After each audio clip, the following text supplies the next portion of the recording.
Hello student, welcome to my channel success point. Student, आज की हमारी क्लास का जो टॉपिक है वो है उदारवादी युग का उदय या नरमपंथी शाखा का उदय और उसकी नीतियां। देखिए, जब 1885 में अखिल भारतीय कांग्रेस की स्थापना हुई थी तो यह एक राष्ट्रीय संस्था थी। इस संस्था द्वारा सभी वर्गों को, समुदायों को, छोटे छोटे जो समुदाय में हम बटे हुए थे, छोटे छोटे वर्गों में जो हम बटे हुए थे, उन्हें एकजुट करना था, उनका प्रतिनिधित्व करना था। कांग्रेस ऐसी ही प्रथम शाखा थी जिसने सर्वप्रथम भारतीयों को एकजुट होकर एक समुदाय में बांधने का प्रयास किया था।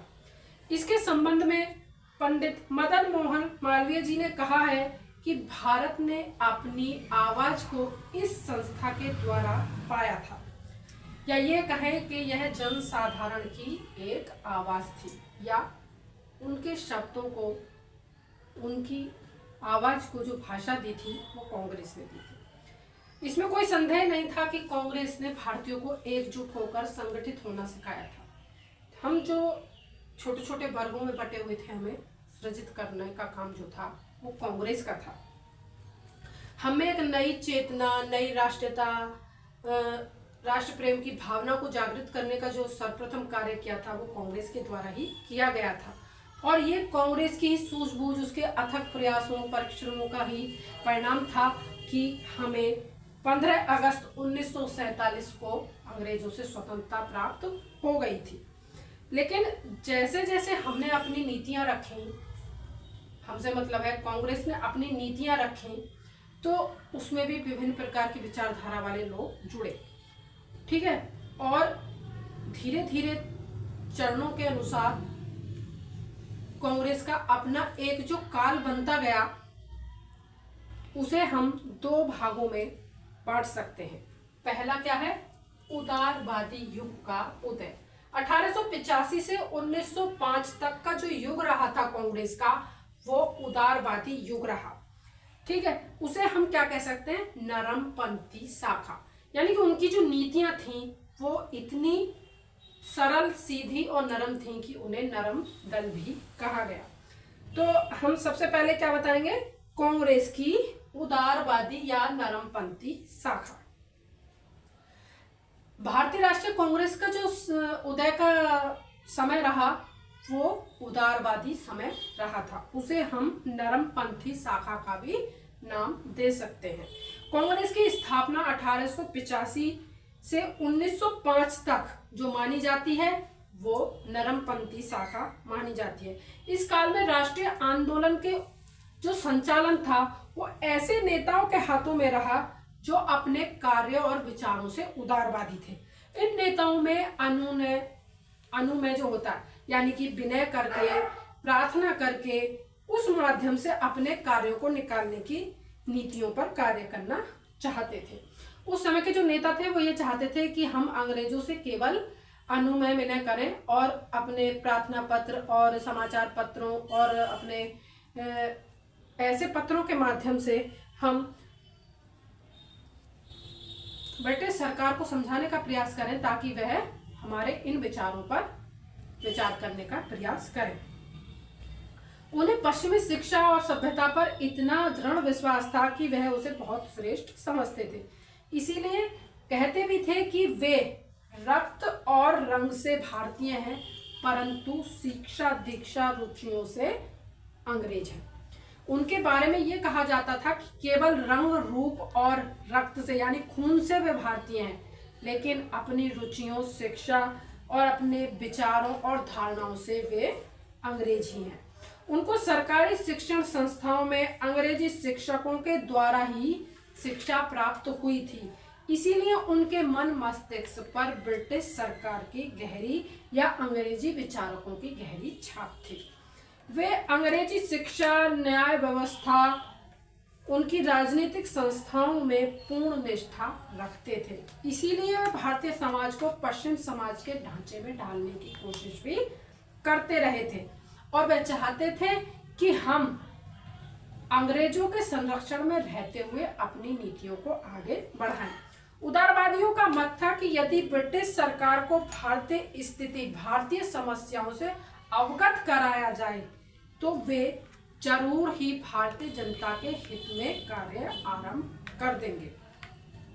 उन्हें विश्वास था कि यदि वे प्रार्थना पत्र के माध्यम से ब्रिटिश सरकार को अपनी समस्याएं बताएंगे, उनके समक्ष अपनी मांगे रखेंगे, तो जरूर ही ब्रिटिश सरकार उन्हें स्वीकार कर लेगी। इस धारणा पर अंग्रेजी जो लोग थे उनको बार बार कांग्रेसी नेताओं के द्वारा प्रार्थना पत्र लिखे जा रहे थे और उन्हें अपने मांगों के विषय में अवगत कराने का प्रयास किया जा रहा था। और जो कांग्रेसी नेता थे प्रारंभ में, उनके द्वारा ऐसे दृष्टिकोण को अपनाया जा रहा था जिसे उग्रवादियों ने लचीला कहा। ठीक है, तो कांग्रेस की जो उस समय बागडोर थी वो किस किस के हाथ में थी? दादा भाई नौरोजी, फिरोज शाह मेहता, सुरेंद्रनाथ बनर्जी, महादेव गोविंद रानडे, मदन मोहन मालवीय, व्योमेश चंद्र बनर्जी, गोपाल कृष्ण गोखले, ये जितने भी नेता थे ये सब एक ही विचारधारा के लोग थे। इन नेताओं के हाथ में उस समय कांग्रेस की बागडोर थी और ये सभी नरम नीतियों को अनुसरण करने वाले लोग थे। इनकी जो भाषा थी वो इतनी अधिक विनम्र और शील थी, इतनी अधिक विनय करने वाली थी, जिसे उग्रवादियों ने भिक्षावृत्ति की संज्ञा दी थी। ठीक है, नरमपंथी कांग्रेस का लक्ष्य है। इनका लक्ष्य था, ये सुधार में विश्वास करते थे परंतु अहिंसा में विश्वास नहीं करते थे। इनकी इच्छा थी कि ब्रिटिश सरकार हमारी नीतियों को अपनाए, हमारी मांगों को सुने, परंतु उसके लिए हमें कोई भी अहिंसा का मार्ग ना अपनाना पड़े। ये स्वशासन की स्थापना तो चाहते थे परंतु ब्रिटिश सरकार की कृपा को भी बनाए रखना चाहते थे। ठीक है, इनका जो पहला अधिवेशन हुआ था सुरेंद्रनाथ बनर्जी के संरक्षण में, दूसरा अधिवेशन 1906 में, उसमें सुरेंद्रनाथ बनर्जी ने भी कहा था कि हमें स्वाधीनता तो चाहिए, हमें स्वाधीनता तो चाहिए परंतु अंग्रेजों का भी हमारे ऊपर हाथ रहना चाहिए। कांग्रेस अधिवेशन में दादा भाई नौरोजी की अध्यक्षता में कांग्रेस द्वारा स्वशासन के इस लक्ष्य को जो पूर्ण रूप से स्पष्ट किया गया था 1929 लाहौर अधिवेशन में, पूर्ण स्वराज्य का जो लक्ष्य घोषित किया गया था 1929 लाहौर अधिवेशन में। ठीक है, इसके बाद आता है कि उदारवादियों के द्वारा कौन कौन से अधिवेशन आयोजित किए गए। तो जैसा पहले बताया गया 1885 से 1905 तक नरमपंथी शाखा यानी कि उदारवादियों का युग रहा। इसमें विभिन्न विभिन्न समय पर अलग अलग अधिवेशन किए गए। ठीक है, सर्वप्रथम जो अधिवेशन हुआ था वो व्योमेश चंद्र बनर्जी, ठीक है, कहाँ? बंबई में आयोजित किया गया था, जो हमने पहली क्लास में बताया था, गोकुलदास तेजपाल संस्कृत कॉलेज में। इसमें कितने 72 प्रतिनिधियों ने भाग लिया था। तो इसमें जो हमने कुछ मांगे ब्रिटिश सरकार के समक्ष रखी थी वो क्या क्या रखी थी कि निर्वाचन प्रणाली को अपनाया जाए, जूरी प्रथा को देश के अन्य भागों में लागू किया जाए, कार्यकारिणी और न्यायपालिका एक दूसरे से स्वतंत्र होनी चाहिए, भारतीय परिषद को समाप्त किया जाए, सेना पर व्यय कम किए जाएं, ठीक है, और भारतवासियों को भी सेना में शामिल किया जाए, उनके लिए भी सैनिक स्कूल खोले जाएं, भारतीय के हितों में विदेश की रक्षा की जाए। ठीक है, और जो उस समय पर ICS भारतीय नागरिक सेवा थी उसमें भारत और इंग्लैंड में संयुक्त रूप से परीक्षा आयोजित की जाए और उसकी आयु अधिकतम जो है वो कम की जाए, भूमि कर में कमी की जाए, भारतीयों को उच्च पद पर नियुक्त किया जाए, नमक का कर कम किया जाए, शस्त्र कानून में संशोधन हो, बेगार प्रथा का अंत हो और कृषि क्षेत्र में ऐसे बैंक खोले जाएं जिनसे किसानों को आसानी से ऋण दिया जा सके। ये सब जो हमारी मांगे थी वो कांग्रेस नेताओं द्वारा किससे? ब्रिटिश गवर्नमेंट से की जा रही थी अधिवेशन के माध्यम से। उदारवादी नेताओं ने सरकार से राजनीतिक, प्रशासकीय, आर्थिक और सामाजिक क्षेत्रों में सुधार की मांग की।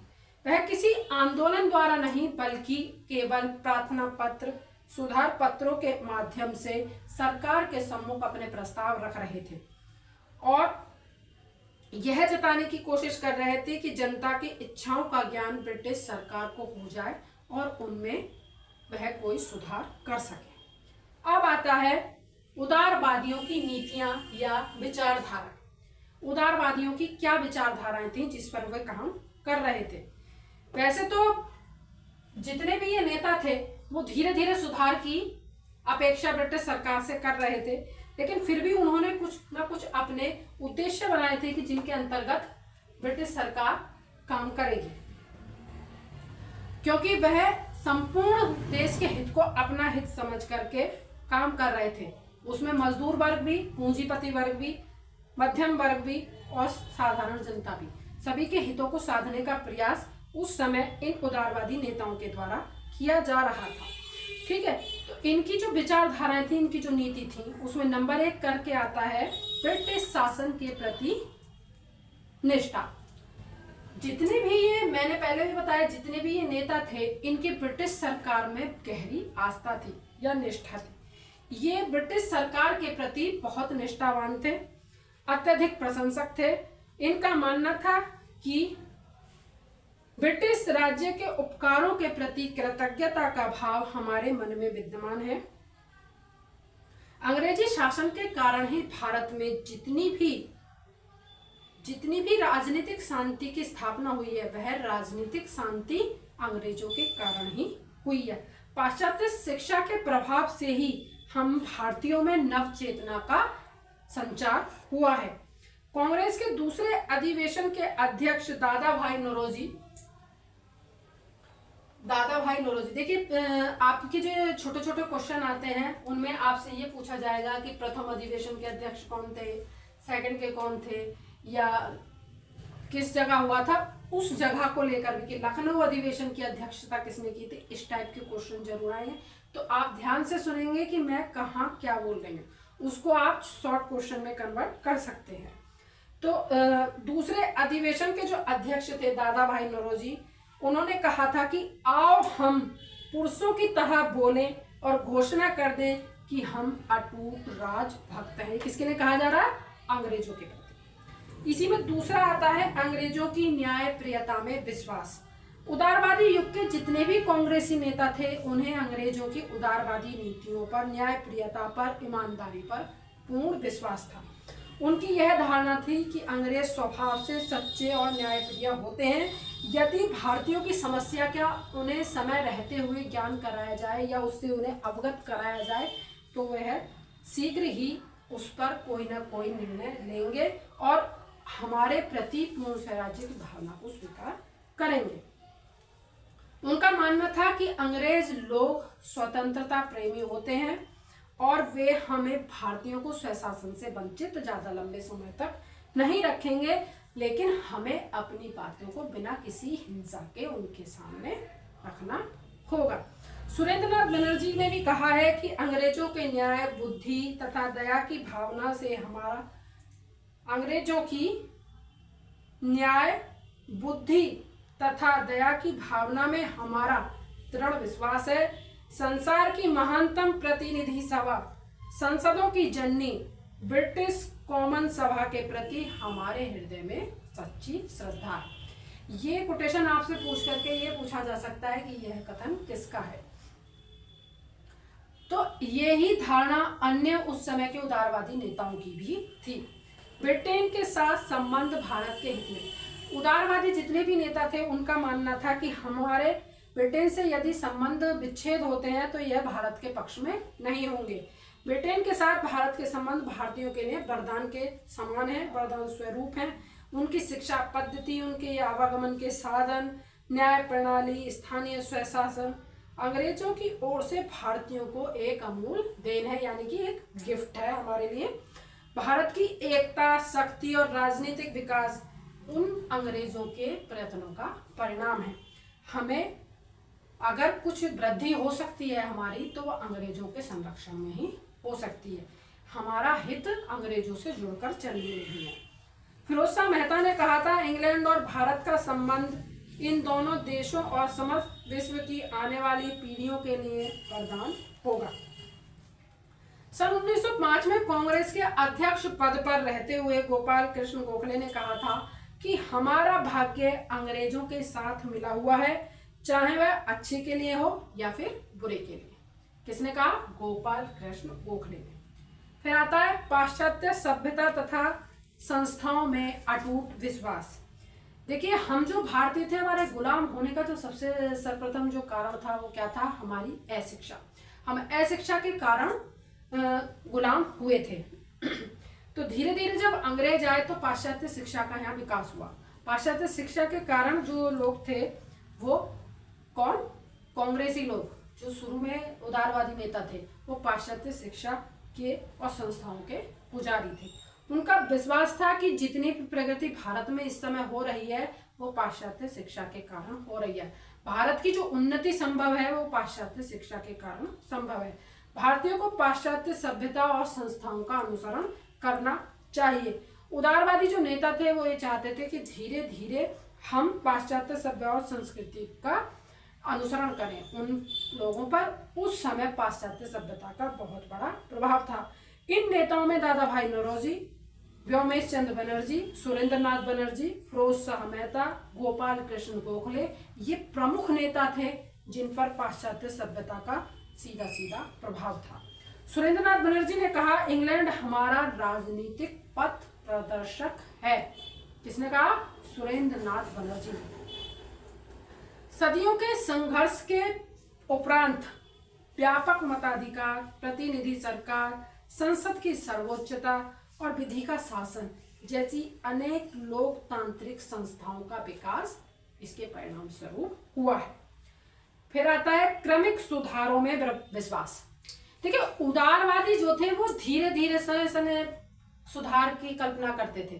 ठीक है, उनका मानना था कि किसी भी चीज में धीरे धीरे सुधार लाया जा सकता है।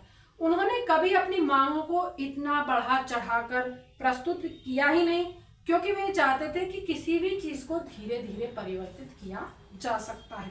छोटे छोटे मांग, छोटे छोटे प्रयास ही धीरे धीरे प्राप्त किए जा सकते हैं। इसीलिए उदारवादी नेताओं ने सर्वप्रथम छोटी छोटी मांगों को अंग्रेजी सरकार के सम्मुख रखा। भारतीयों की जैसे किसमें क्या क्या सुधार मतलब करने की मांग उन्होंने रखी? भारतीयों की उच्च पदों पर नियुक्ति, सरकार के खर्च में कमी, विधान परिषद में भारतीयों की संख्या में वृद्धि, आर्थिक सुधार, करों में कमी आदि कुछ ऐसी मांगें थीं जिन्हें धीरे धीरे सरकार के सम्मुख रखा जा रहा था।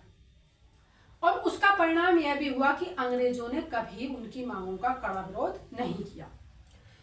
महादेव गोविंद रानडे का विचार था कि राजनीतिक सुधार के लिए बातचीत करते समय यह समझ लेना चाहिए कि क्या संभव है और क्या असंभव है। इसके लिए आगे उग्रवादियों ने इनकी इस नीति को भिक्षावृत्ति की संज्ञा दी है। ब्रिटिश शासन के अधीन राजनीतिक स्वशासन का लक्ष्य।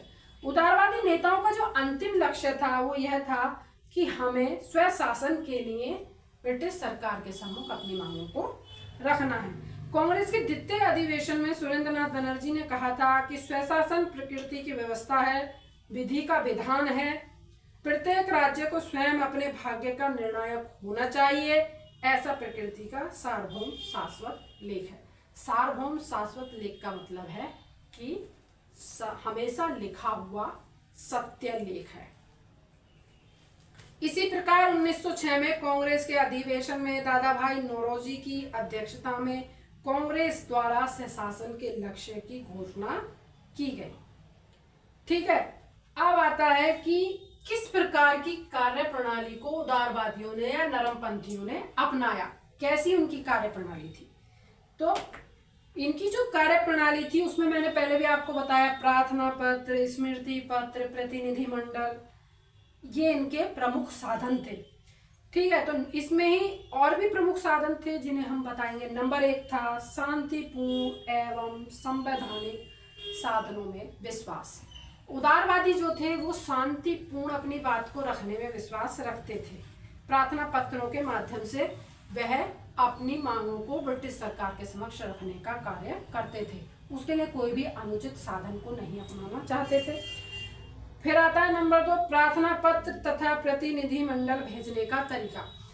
अपनी मांगों को ब्रिटिश सरकार के सम्मुख रखने के लिए उदारवादी प्रार्थना पत्र लिखते थे और जनता की समस्याओं से ब्रिटिश सरकार को अवगत कराना चाहते थे, या कुछ प्रतिभाशाली व्यक्तियों को भेजकर, एक प्रतिनिधि मंडल कहते हैं कि कुछ व्यक्ति जाएं, गिने चुने व्यक्ति, प्रमुख व्यक्ति, और वो जा करके जनता की समस्या को उनके सम्मुख रखें। भारत के कुछ शिष्टमंडल इंग्लैंड भेजे गए, जहां ब्रिटिश संसद और जनता को भारतीय समस्याओं से अवगत कराने का प्रयास किया गया। राजनीतिक याचना एवं स्मृति पत्र। उदारवादी शासन के सम्मुख बार बार अपनी मांग प्रस्तुत करने के लिए जो तरीकों में विश्वास रखते थे वो क्या थे? प्रार्थना पत्र। मालवीय जी के अनुसार हमें शासन से बार बार याचना करनी चाहिए जिससे कि वे हमारी मांगों पर शीघ्रता से विचार करें। क्रमिक परिवर्तन में विश्वास। जैसा पहले बताया कि धीरे धीरे छोटे छोटे प्रयासों से परिवर्तन करने में उदारवादी विश्वास रखते थे। वे किसी हिंसा, क्रांति या विस्फोट, आगजनी आदि से कोई भी सुधार नहीं चाहते थे। नैतिक और राजनीतिक दबाव डालना। नैतिक कि हम अपनी मांगे इस प्रकार रखें कि ब्रिटिश सरकार पर नैतिक दबाव बने। वे ब्रिटिश शासकों के प्रति राजभक्ति प्रस्तुत कर उनका हृदय जीतना चाहते थे और उसे परिवर्तन करना चाहते कि हम इस प्रकार अपनी बात रखें कि उनका हृदय जीत लें और उनका हृदय परिवर्तित हो सके। और इस प्रकार उदारवादी नेताओं द्वारा बार बार याचना करना और प्रार्थना करने को उग्रवादी जो थे वो बुरा मानते थे, और आवश्यकता पड़ने पर ये लोग क्या करते थे कि शिष्टमंडल जो होता था, प्रतिनिधि मंडल जो था, वो सरकार से मिलता था। इस संबंध में मदन मोहन मालवीय ने कांग्रेस के तीसरे अधिवेशन में कहा, यद्यपि अभी तक हमारे प्रार्थना पत्रों और हमारे प्रयासों को कोई भी सफलता नहीं मिली, फिर भी हमें सरकार के पास पुनः जाना चाहिए, अपनी मांगों को उन्हें बताना चाहिए और उन्हें पूरी करने के लिए प्रार्थना पत्र देना चाहिए या प्रार्थना करनी चाहिए। अब आता है कि नरमपंथी या उदारवादियों का मूल्यांकन। 1885 से लेकर 1905 तक जो हमारी नीतियां रही कांग्रेस की, वो क्या रही? प्रार्थना पत्र की रही, अनुनय की रही और आपके शिष्टमंडल भेजने की रही। लेकिन अभी तक भी भारतीयों के हाथ कोई भी सफलता नहीं लग रही थी। उन्होंने कोई भी स्थानीय स्वशासन की उनकी मांग पर कोई भी अभी तक ध्यान नहीं दिया था। फिर आता है नरमपंथी या उदारवादियों की असफलता। इसमें हम आपको बताएंगे कि किस प्रकार से ऐसी क्या भूल रही कि उदारवादियों को असफलताएं मिलती रही। तो सबसे पहले आता है इसमें ब्रिटिश साम्राज्य के प्रति गलत धारणा। जितने भी उदारवादी थे उनके मन में यह गलत धारणा थी कि ब्रिटिश सरकार उनकी प्रार्थना पत्रों पर कोई ध्यान देगी या इन छोटी छोटी मांगों से कोई परिवर्तन होगा।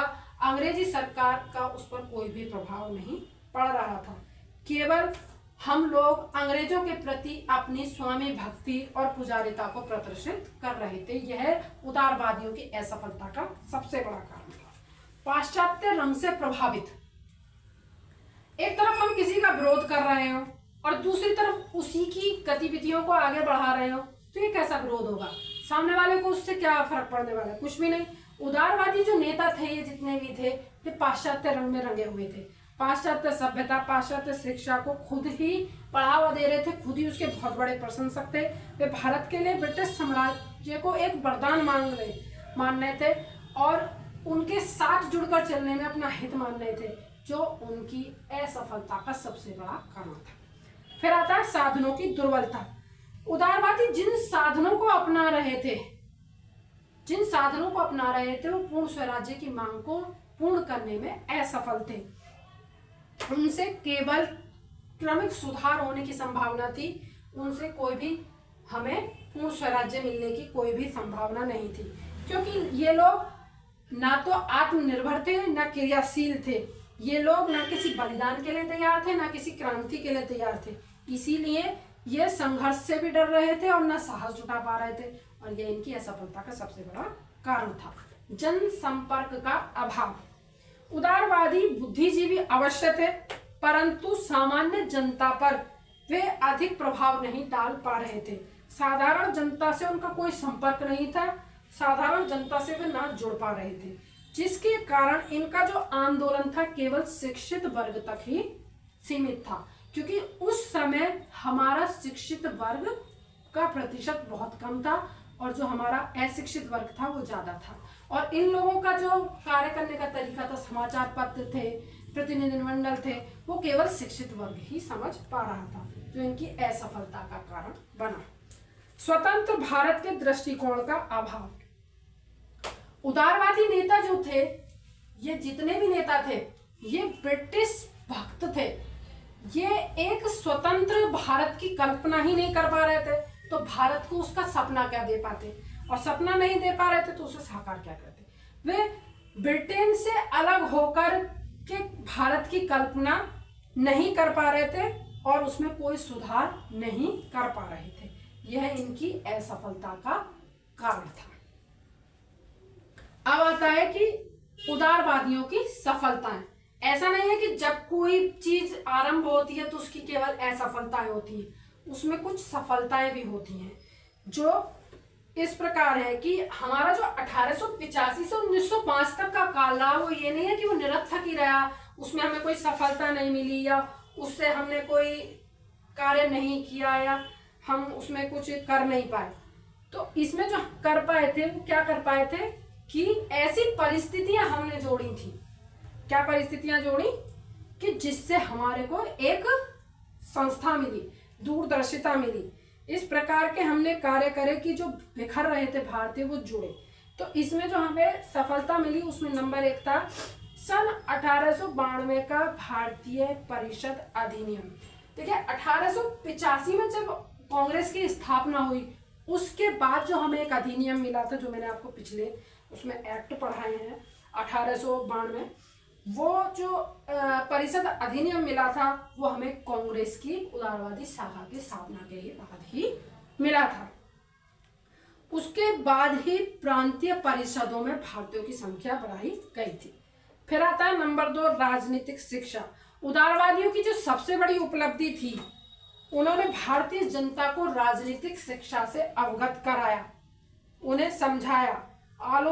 आंदोलन जितने भी हो रहे थे उनको जो गति प्रदान की, उनको जो संगठन किया, उन्हें जो एकजुट किया, वो कांग्रेस ने किया था। ये हमारी दूसरी सफलता थी और यही सब को समझकर जनता आगे बढ़ी और आगे हमने लोकतंत्र को हासिल किया।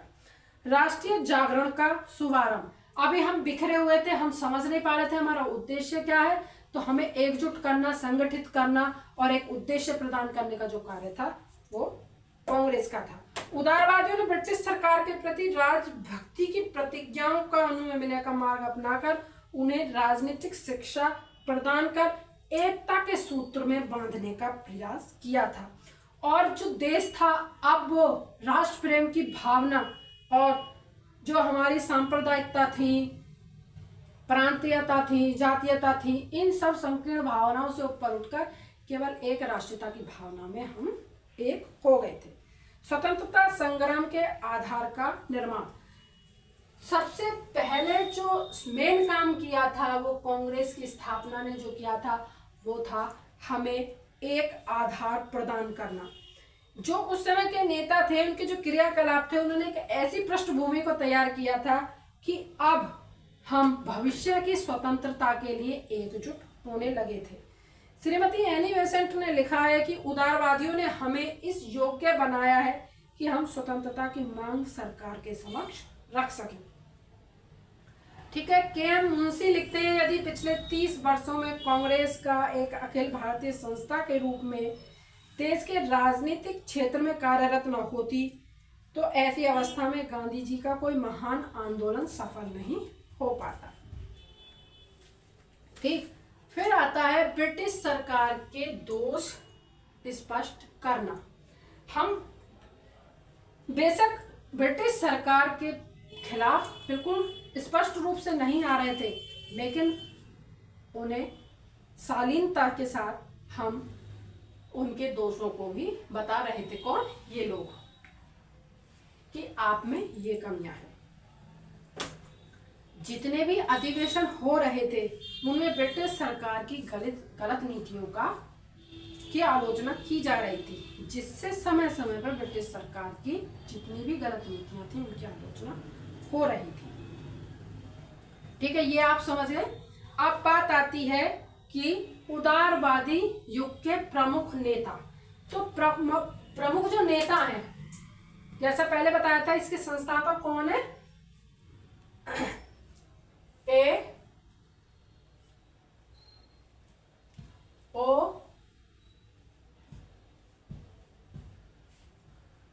ह्यूम। ठीक है, और दूसरे कौन है? गोपाल कृष्ण गोखले। तो ये जो थे मिस्टर ह्यूम स्कॉटलैंड के निवासी थे, भारतीय लोक सेवा के सदस्य थे, और उनका जो दृष्टिकोण था वो अन्य अंग्रेजी अफसरों से भिन्न था। वे भारत और भारतीयों की सेवा में रुचि लेते थे और सन 1880 में अपनी नौकरी से रिटायर होने के बाद उन्होंने भारत के सामाजिक आंदोलन में भाग लेकर एक देशव्यापी संस्था को स्थापित करने का मन बनाया। ठीक है, उन्होंने ब्रिटेन से लौटकर 1885 में भारतीय राष्ट्रीय कांग्रेस की स्थापना कराई थी। ठीक, फिर आता है गोपाल कृष्ण गोखले। प्रारंभिक कांग्रेस के उदारवादी नेताओं में गोपाल कृष्ण गोखले का नाम सर्वोपरि आता है। ठीक है, वह देश के इतिहास रूपी आकाश में सदैव एक नक्षत्र की भांति चमकते रहेंगे।